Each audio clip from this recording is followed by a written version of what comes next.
إذ يوحي ربك إلى الملائكة أني معكم فثبتوا الذين آمنوا سألقي في قلوب الذين كفروا الرعب فاضربوا فوق الأعناق واضربوا منهم كل بنان. السلام عليكم ورحمة الله وبركاته. الحمد لله رب العالمين والصلاة والسلام على المبعوث رحمة للعالمين نبينا محمد وعلى آله وصحبه أجمعين ومن سار على نهجه إلى يوم الدين. أما بعد، أعوذ بالله من الشيطان الرجيم. إذ يوحي ربك إلى الملائكة أني معكم فثبتوا الذين آمنوا سألقي في قلوب الذين كفروا الرعب فاضربوا فوق الأعناق واضربوا منهم كل بنان. প্রিয় উপস্থিতি, আজকে আমাদের রমজানের 18তম আসর। আর আজকের আসরে আমরা অত্যন্ত গুরুত্বপূর্ণ একটি বিষয় নিয়ে কথা বলবো, আর তা হলো বদর যুদ্ধ। আল্লাহ সুবহানাহু ওয়া তাআলা যে দিন আমাদেরকে দিয়েছেন, ইসলাম আমাদেরকে দিয়েছেন, এই ইসলামের জন্য ত্যাগ স্বীকার করতে হয়েছে। নবী সাল্লাল্লাহু আলাইহি সাল্লাম সহ তার সাথীবর্গ দিনের পর দিন, রাতের পর রাত, বছরের পর বছর, এমনকি এই জীবনকে উৎসর্গ করে তারা ইসলামের বিজয় নিয়ে এসেছেন। আল্লাহ সুবহানাহু ওয়া তাআলা এই ইসলামকে আমাদেরকে সহজ করে দিয়েছেন, আর এই ইসলামের জন্য কিন্তু অনেক ত্যাগ স্বীকার করতে হয়েছে। তাই তো আমরা খুব ভালো করে জানি, নবী সাল্লাল্লাহু আলাইহি ওয়াসাল্লাম তিনি বিভিন্ন যুদ্ধে অংশগ্রহণ করেছেন। ইসলামের জন্য বিভিন্ন যুদ্ধ সংগঠিত হয়েছে, আর এই যুদ্ধ সময়ের মাঝে অন্যতম একটি যুদ্ধ ছিল বদর যুদ্ধ। আল্লাহ সুবহানাহু ওয়া তাআলা এই যুদ্ধে বিপুল একটি বিজয় দিয়েছিলেন। আমরা সংক্ষেপে এই বদর যুদ্ধের সারসংক্ষেপ জেনে নেব, এরপরে ইনশাআল্লাহ সংক্ষেপে আমরা বদর যুদ্ধ নিয়ে কথা বলবো। আল্লাহ সুবহানাহু ওয়া তাআলা তার হাবিবকে তিনি অগ্রিম সুসংবাদ দিয়েছিলেন যে তাদেরকে আল্লাহ সুবহানাহু ওয়া তাআলা বিজয় দান করবেন। আর এই যুদ্ধ সংগঠিত হয়েছিল বিপুল একটি বাহিনীর বিরুদ্ধে। আল্লাহ সুবহানাহু ওয়া তাআলা মুসলমানদেরকে বিজয় দিয়েছিলেন। তাহলে এই দিন ছিল বিজয়ের দিন, আর এই দিনকে, বিশেষ করে বদর যুদ্ধের দিনকে বলা হয়েছে ইয়াউমুল ফুরকান, তথা হক এবং বাতিল, ন্যায় এবং নিষ্ঠার মাঝে নিরূপণকারী একটি দিন। আল্লাহ সুবহানাহু ওয়া তাআলা এর মাধ্যমে হকের বিজয় দিয়েছিলেন। আসুন তাহলে আমরা আলোচনা করি বদর যুদ্ধের ইতিহাস নিয়ে। আর এই বদর যুদ্ধ সংগঠিত হয়েছিল যেই কারণে, সেই কারণ সময়ের মাঝে অন্যতম কারণ হলো, হঠাৎ করে যখন কুফফারে কুরাইশ নবী সাল্লাল্লাহু আলাইহি ওয়াসাল্লামের বিরুদ্ধে যুদ্ধের ঘোষণা দিয়েছিল, যখন তাদের কোনো চুক্তি ছিল না, এমনকি নবী সাল্লাল্লাহু আলাইহি ওয়াসাল্লামের সাথীদের উপর অন্যায় আচরণ করা হয়েছিল, তাদেরকে কষ্ট দেওয়া হয়েছিল, তাদের ঘর বাড়ি, তাদের অর্থ সম্পদ থেকে তাদেরকে বের করা হয়েছিল। এটি ছিল যুদ্ধের মূল কারণ। আর এই যুদ্ধ এইভাবে সংগঠিত হয় যখন নবী সাল্লাল্লাহু আলাইহি ওয়াসাল্লাম অবগত হলেন আবু সুফিয়ান তার দলবল নিয়ে সিরিয়া থেকে মক্কার অভিমুখে রওনা হয়ে আছে। নবী সাল্লাল্লাহু আলাইহি ওয়াসাল্লাম তার সাহাবাবর্গকে তিনি প্রস্তুত করলেন, তাদেরকে প্রস্তুতি গ্রহণ করতে বললেন, তোমরা প্রস্তুত হও, যে বাহিনী কুফফারে কুরাইশ তোমাদের বিরুদ্ধে অন্যায় আচরণ করেছে, এমনকি দিনের বিপক্ষে তারা ভূমিকা গ্রহণ করেছে, দিন প্রচারের ক্ষেত্রে বাধা দিয়েছে, শক্ত ভূমিকা পালন করেছে, এমনকি তোমাদের ঘরবাড়ি এবং তোমাদের অর্থ সম্পদ ত্যাগ করতে বাধ্য করেছে, অতএব তাদের গতিপথকে রোধ করতে হবে। তাই তো নবী সাল্লাল্লাহু আলাইহি ওয়াসাল্লাম 310 জন এবং সাথে 2টি ঘোড়া এবং 70টি উট নিয়ে তারা বদর প্রান্তরের দিকে রওনা হলেন। আর এক্ষেত্রে যেহেতু তাদের সওয়ারি কম, নবী সাল্লাল্লাহু আলাইহি ওয়াসাল্লাম এবং তার সাথীবর্গ পালাক্রমে 2টি ঘোড়া এবং উটে চড়ে বদর প্রান্তরে পৌঁছলেন। আর অপরদিকে যখন আবু সুফিয়ান এ সংবাদ জানতে পারল, তখন সাথে সাথে সে একজন ঘোষক নির্ধারণ করল যে মুসলমানদের বিপক্ষে আমাকে সাহায্য করা হোক, এবং তার এই পথকে সে ছেড়ে দিয়ে সমুদ্রের উপত্যকা দিয়ে সে নিরাপদে পৌঁছে গেল। যখন এই সংবাদ কুফফারে কুরাইশের নিকট পৌঁছল, সাথে সাথে তারা তাদের দলবল তথা 1000 জন সৈন্যবাহিনী, 100টি ঘোড়া এবং 700টি উট নিয়ে তারা বদর প্রান্তরের দিকে রওনা হলো। আর যখন তারা বদর প্রান্তরের দিকে যাচ্ছিল, তাদের সাথে তাদের নর্তকী বাহিনীও ছিল এবং তারা মুসলমানদের বিরুদ্ধে বিভিন্ন ধরনের বিদ্রুপ এবং কুৎসাহ করে গান গাচ্ছিল। আল্লাহ সুবহানাহু ওয়া তাআলা তাদের অবস্থা তিনি বর্ণনা করেছেন, বাতারাউ ওয়া রিয়াআন নাস ওয়া ইয়াসুদ্দুনা আন সাবিলিল্লাহ। তারা পথ চলছিল অহংকার বশত, দম্ভ ভরে এবং মানুষকে আল্লাহর পথ থেকে দূরে সরানোর প্রচেষ্টায় তারা অগ্রসর হচ্ছিল। যদিও আবু সুফিয়ান এটি চায়নি যে যুদ্ধ সংগঠিত হোক, আমরা তাদের সাথে যুদ্ধে লিপ্ত হব, কিন্তু যখন কুফারে কুরাইশ তারা দলবল সহ বের হয়ে এসেছে, তাদের মাঝে আবু জাহাল এবং রেবিআ বিন উতবা তারা প্রস্তুতি নিয়ে যখন বের হয়ে পড়েছে, তারা অহংকার করে বলছিল যে আমরা কোনো ক্রমে পিছপা হব না এবং আমরা সেখানে পৌঁছব, আমরা যুদ্ধে অংশগ্রহণ করব, সেখানে আমরা 3 দিন অবস্থান করব, আমরা সেখানে খাবো দাবো, আমাদের নর্তকী নাচাবো এবং আমরা আমাদের গৌরবকে সেখানে প্রকাশ করব, আমরা কখনো পিছপা হব না। তাই তো তারা বদর প্রান্তরে অংশগ্রহণ করলো। আর এদিকে নবী সাল্লাল্লাহু আলাইহি ওয়াসাল্লাম তার সাথীদেরকে নিয়ে তিনিও পৌঁছলেন। এই ক্ষেত্রে নবী সাল্লাল্লাহু আলাইহি ওয়াসাল্লামের অত্যন্ত প্রিয় সাহাবী মুহাজিরদের মাঝ থেকে কথা বললেন মিকদাদ বিন আসওয়াদ রাদিয়াল্লাহু তাআলা আনহু। তিনি নবী সাল্লাল্লাহু আলাইহি ওয়াসাল্লামকে অভয় দিলেন এবং বললেন, ইয়া রাসূলুল্লাহ, ইয়া আল্লাহর রাসূল, আমরা আপনার সাথে রয়েছি, আমরা যুদ্ধ করব আপনার সামনে থেকে, আপনার পিছনে থেকে, আপনার ডানে থেকে, আপনার বামে থেকে। আপনি কখনো মনোবল হারাবেন না। যেমনটি মুসা আলাইহিস সালামের কওম মুসা আলাইহিস সালামকে বলেছিল, ইযহাব আনতা ওয়া রাব্বুকা ফাকাতিলা ইন্না হাহুনা কাঈদুন। হে মুসা, তুমি এবং তোমার প্রভু যুদ্ধ করো, আমরা এখানেই বসে আছি, আমরা এখানেই বসে থাকব। আমরা এমনটি করব না, বরং আমরা আপনার সাথেই যুদ্ধে অংশগ্রহণ করব, আমরা আপনার সাথে রয়েছি।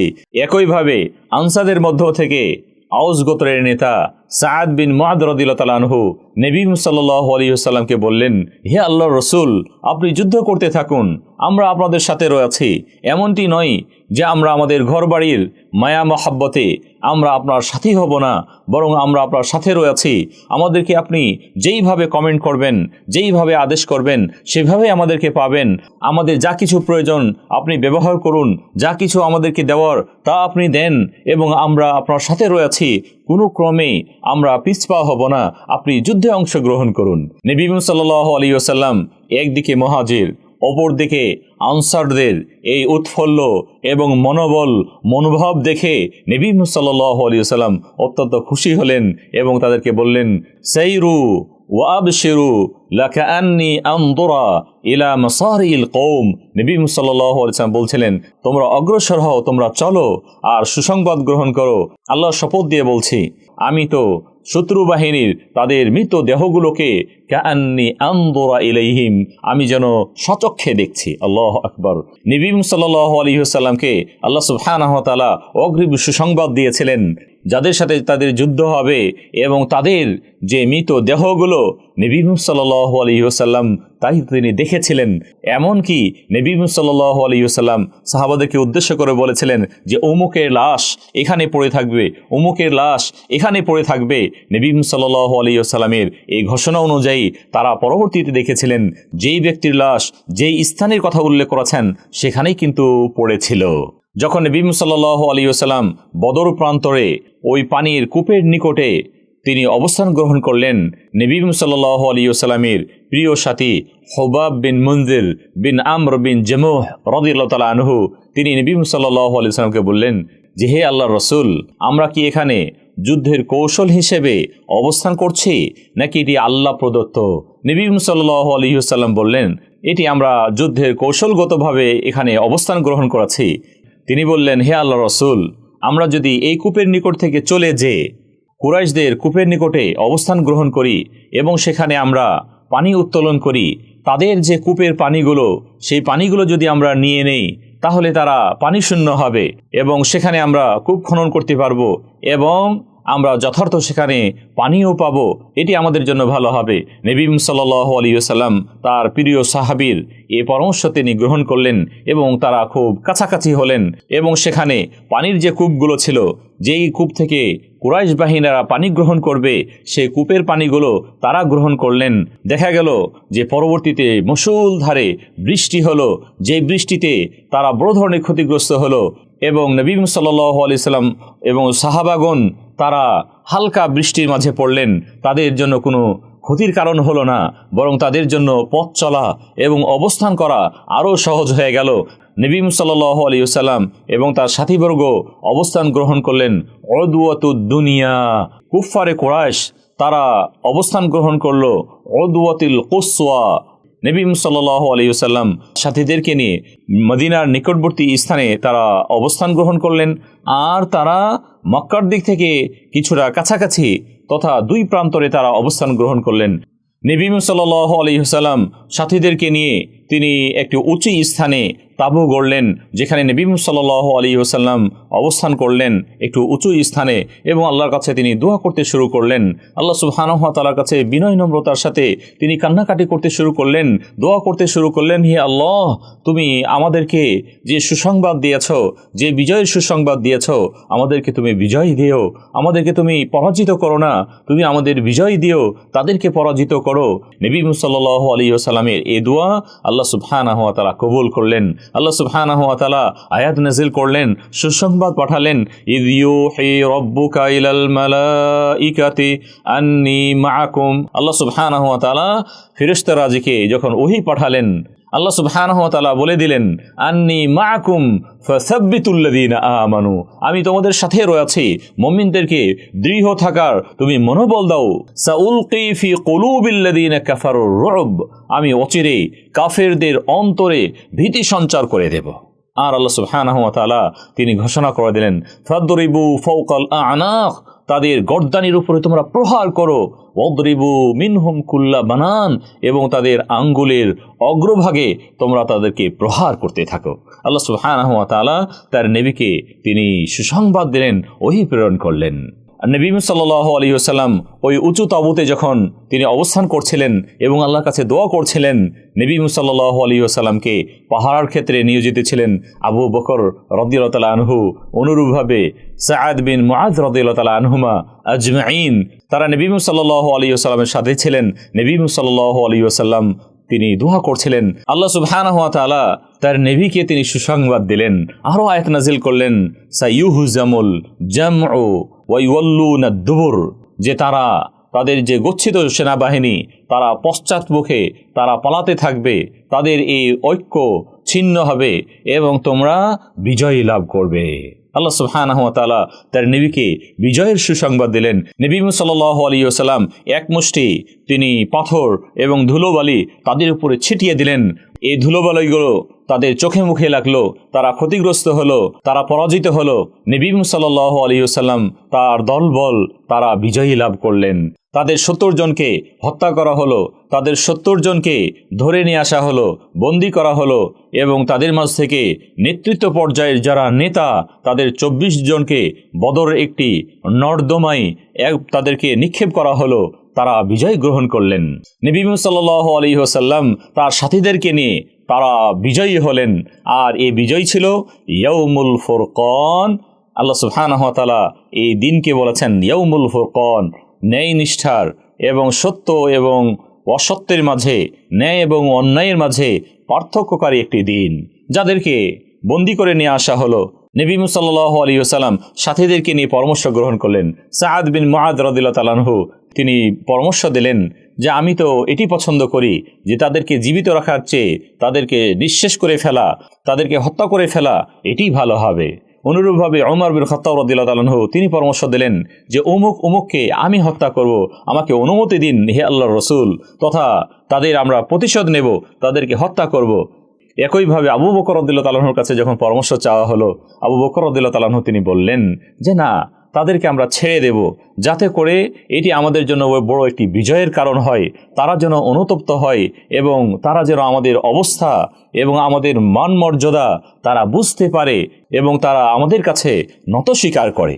এবং তাদের আমরা মুক্তিপণ নেব, আমরা তাদেরকে শর্ত সাপেক্ষে ছেড়ে দেব।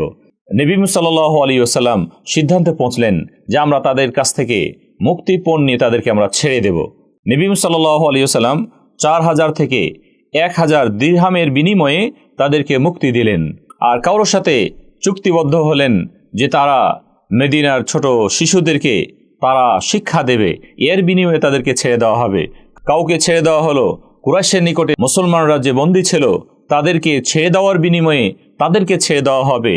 আর কাউকে কোনো কিছুর বিনিময় ছাড়াই তাদেরকে নিঃশর্তে ছেড়ে দেওয়া হলো। আর এতে ইসলামের বড় স্বার্থ ছিল, যদি তাকে ছেড়ে দেওয়া হয় তাহলে এতেই কল্যাণ রয়েছে। এইভাবে তাদেরকে মুক্ত করা হলো। আর এ ছিল বদর প্রান্তর, যেই প্রান্তরে নবী সাল্লাল্লাহু আলাইহি ওয়াসাল্লাম এবং তার সাথীবর্গ তাদের সংখ্যা ছিল মাত্র 310 জন, অপরপক্ষে তাদের সংখ্যা ছিল 1000-এরও অধিক। আল্লাহ সুবহানাহু ওয়া তাআলা এই বিজয় একটি দিয়েছিলেন, যা ছিল ইয়াউমুল ফুরকান। সুপ্রিয় সাথী বন্ধুগণ, আসুন আমরা আমাদের নিজেদেরকে প্রস্তুত করি। আমরা যদিও সংখ্যায় অল্প হই, আল্লাহ সুবহানাহু ওয়া তাআলা ঈমানের ভিত্তিতে, আমলের ভিত্তিতে আমাদেরকেও তিনি বিজয় দিতে পারেন। সুপ্রিয় সাথী বন্ধুগণ, আজকের এই আলোচনা ছিল, যেহেতু আমরা উল্লেখ করেছি 17 রমজান দ্বিতীয় হিজরি সনে সংগঠিত হয়েছিল ইসলামের ইতিহাসের একটি যুদ্ধ, আর তা হলো বদর যুদ্ধ। আল্লাহ সুবহানাহু ওয়া তাআলা মুসলমানদের বিজয় দান করুন, সর্ব অবস্থায় মুসলমানদেরকে সুসম্মান দান করুন। যারা বিদায় গ্রহণ করে চলে গেছেন, আল্লাহ সুবহানাহু ওয়া তাআলা তাদেরকে শাহাদাতের মর্যাদা দিন। আমরা যারা পৃথিবীতে রয়ে গেছি, আমাদেরকে আল্লাহ সুবহানাহু ওয়া তাআলা সেই মনোবল দেন, যদিও আমরা সংখ্যাতে স্বল্প, আল্লাহ সুবহানাহু ওয়া তাআলা নিশ্চিত ইনশাআল্লাহ ঈমানের ভিত্তিতে, আমলের ভিত্তিতে তিনি বিজয় দিতে পারেন। আল্লাহ সুবহানাহু ওয়া তাআলা আমাদের সকলকে সর্ব অবস্থাতে কবুল করুন। এই বলে আজকের পর্ব আমরা শেষ করছি। ওয়া সাল্লাল্লাহু তাআলা আলা নবিয়িনা মুহাম্মদ ওয়া আলা আলিহি ওয়া সাহবিহি ওয়া সাল্লাম। আসসালামু আলাইকুম ওয়া রাহমাতুল্লাহি ওয়া বারাকাতুহু।